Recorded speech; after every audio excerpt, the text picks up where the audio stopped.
Health పాలసీపై అడ్డగోలు ఆరోపణలు చేసిన బీఆర్ఎస్ నేతలు అసెంబ్లీలో చర్చలో పాల్గొనాల్సింది పోయి పారిపోయారని మండిపడ్డారు డిప్యూటీ సీఎం బట్టి విక్రమార్క. హెల్త్ పాలసీతో 5 లక్షల కోట్ల స్కామ్ జరగబోతుందని ఒకరు, 9,000 ఎకరాలను లూటీ చేయబోతున్నారని మరొకరు ప్రభుత్వంపై బురద చల్లే ప్రయత్నం చేస్తారని విమర్శించారు. హెల్త్ పాలసీపై ప్రజలకు వాస్తవాలు తెలవాల్సిన అవసరం ఉందని చర్చ పెడితే తప్పించుకుని వెళ్లిపోయారని ఎద్దేవా చేశారు.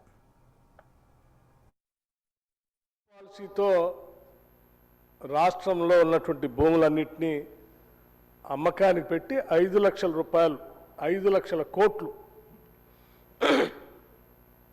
5 లక్షల కోట్ల స్కామ్ జరుగుతుందని ఆయన స్టేట్మెంట్ ఇచ్చాడు. వారి ఏంగ్లోనే ఇంకో ఆయన 9,000 ఎకరాలని అమ్మకాన్ని పెట్టి 5 లక్షలు కాదు అంతకంటే ఎక్కువ ఉన్నాయని ఇంకో ఆయన అన్నాడు. అధ్యక్ష, ఈ రెండు స్టేట్మెంట్లతో రాష్ట్ర ప్రయోజనాలు మర్చిపోయి కేవలం మేము మాట్లాడతాం, గుడ్డగాల్చి మీదేస్తాం,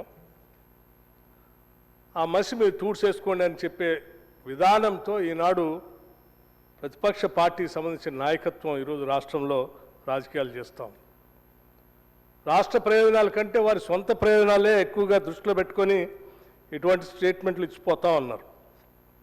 అందుకే బీఎస్సీ సమావేశంలో హెల్త్ పైన చర్చ జరగాలి అని అటు బీఎస్సీలో ఉన్నటువంటి ప్రతిపక్ష పార్టీకి సంబంధించిన నాయకులు, ఈవెన్ ప్రభుత్వం కూడా అధ్యక్ష, ఎట్టి పరిస్థితుల్లో దీని మీద చర్చ జరగాల్సిందే. రాష్ట్ర ప్రజలకి వాస్తవాలు తెలియాల్సిందే. ఈ హెల్త్ పాలసీ వల్ల రాష్ట్రానికి జరుగుతున్నటువంటి ప్రయోజనం ఏంది, వాళ్ళు చేసేటువంటి ప్రచారం వల్ల జరిగే నష్టం ఏంటో కూడా రాష్ట్ర ప్రజలకు తెలియాలని వెంటనే చర్చకు ఒప్పుకున్నాం అధ్యక్ష. చర్చకు ఒప్పుకొని దీనికోసం సీరియస్గా సబ్జెక్ట్ టాపిక్ పెడితే వారు సభను వాకౌట్ చేసి వెళ్ళిపోయారు అధ్యక్ష. మరి చెప్పిన వాళ్ళు సభలో ఉండాలి కదా అధ్యక్ష, సభలో చర్చకు రావాలి కదా.